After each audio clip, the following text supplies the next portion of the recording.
If you aren't going into your cleric going, what is my bonus action going to be? This is it. This is what your bonus action is going to be. And you're never going to regret that decision because it's extra attack for your bonus action. That's fantastic. It's ranged extra attack for your bonus action.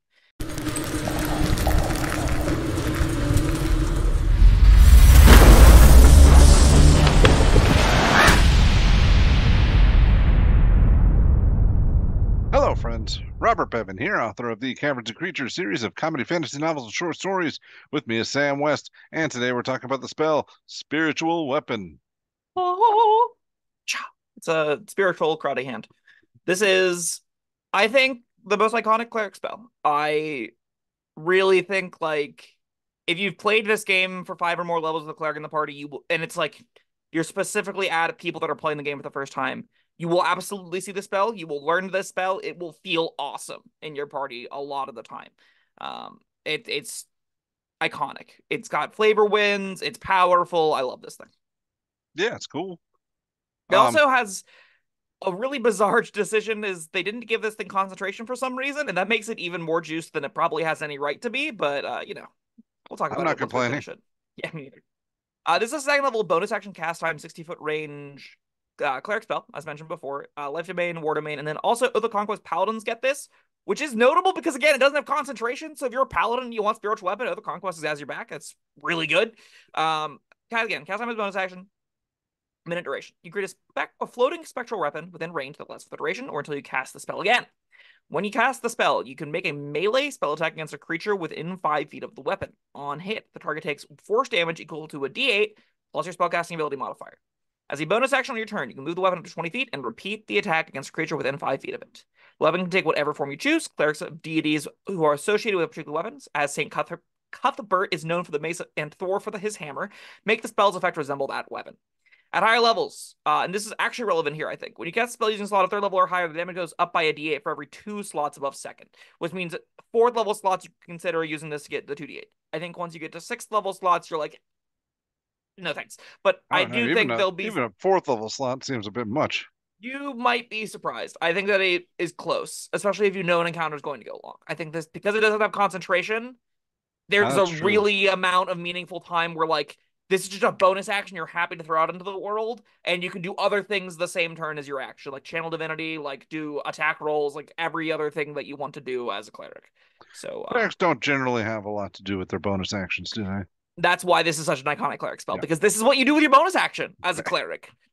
It just is. You throw Yeah. down a summon celestial, it's using a 6th level spell slot. You throw out a spiritual weapon using a bonus action, the 4th level spell slot. You just have a holy mace, an hour-long angel, and your battery of spells that just engage with the world on a wildly different axis than the poor fighter who gets still as many attack rolls as you, but doesn't do it as cool. This, so like, I think you really hit the nail on the head as to why this is so impactful. Is that this is what you're doing as your bonus action. Um, it is extra attack for cleric, and it reads like extra attack for cleric. This gives you every single turn a bonus action d8 plus 3 plus 4 plus 5 damage. Levels 3, that is an enormous spike. Level 3, you will see characters that are going to be like, I don't understand why I'm playing a paladin. This war domain cleric can make multiple attacks already with his war domain feature, and then can use one of his 2nd level spell slots to get that in every fight we ever have if he wants it. Like, that's going to be crazy compared to my single attack I make with my 1 spell slot or whatever, right? This spiritual weapon will make a lot of martial characters at levels 3 and 4 go, oh my god, why are we playing at the same table? This character is so much better than me, because 1 level spell slot equates to half of what my character is doing or all of what my character is doing in some cases. It's genuinely a really powerful ability just to have a bonus action hit every single turn. You need like 2 attacks out of this for it to be really worth it because of how cheap it is to cast, especially if you're okay firing off a cantrip at the same round, especially if you're okay making weapon attacks the same round. That's why I really like this on war domain, because you're often happy to make weapon attacks the same round. And at that point, you'll get more than 2 rounds out of this. You'll usually get 3 or 4. However long the fight is, your spiritual weapon will be hitting things, and that makes it really impactful. Just a very high impact, low tier spell that is kind of defining for the class. Now, does it work like regular weapons? Like, can does it get critical hits? Yeah, it's making weapon. It's making, as of the original 5th edition, spells can crit, and that includes this. So Okay. it does make melee spell attacks.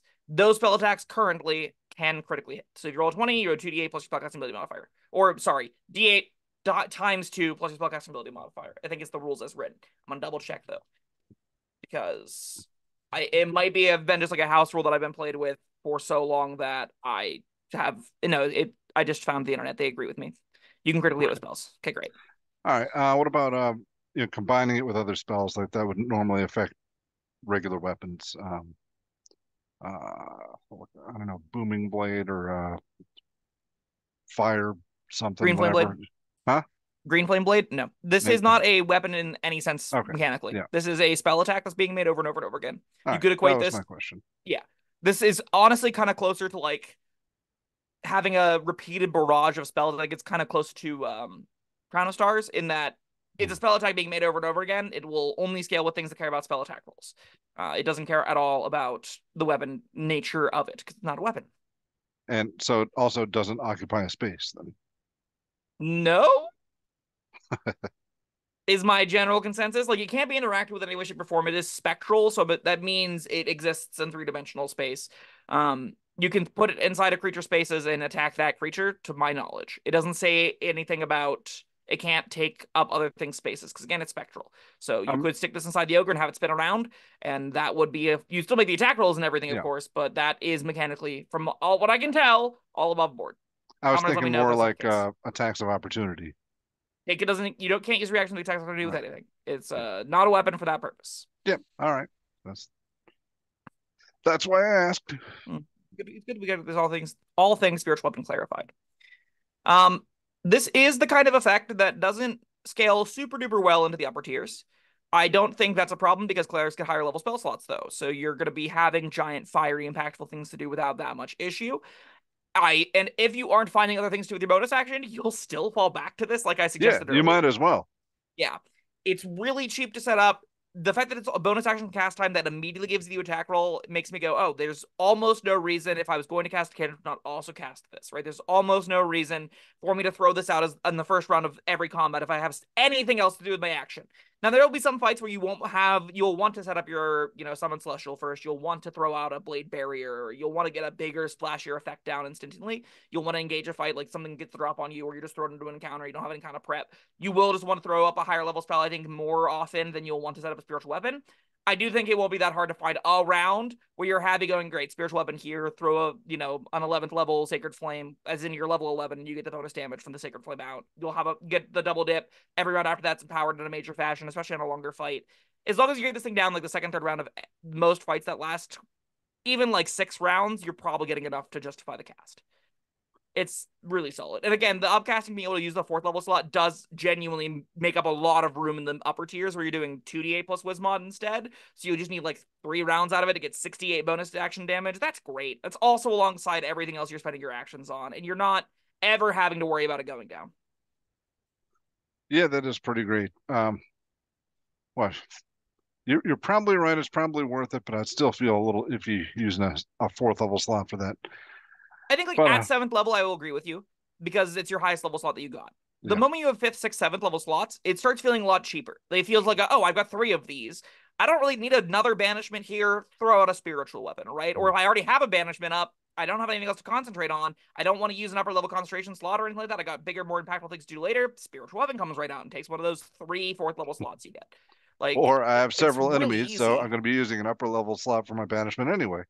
Exactly, right? Yeah, So you might as well throw out this with your 4th level slot, and yeah. it's gonna feel fine then. This is one of those rare instances where the bonus damage really is worth it because it's happening every single round, so it's like doubling the efficiency of your spiritual weapon, which is super meaningful. Because an extra D8 damage over here on the upper tiers, I'm like, I don't really care. But an extra 2d8 is a lot more, literally double. That's gonna put a lot more pressure on enemies' life totals by having just 4 extra attacks in the given fight.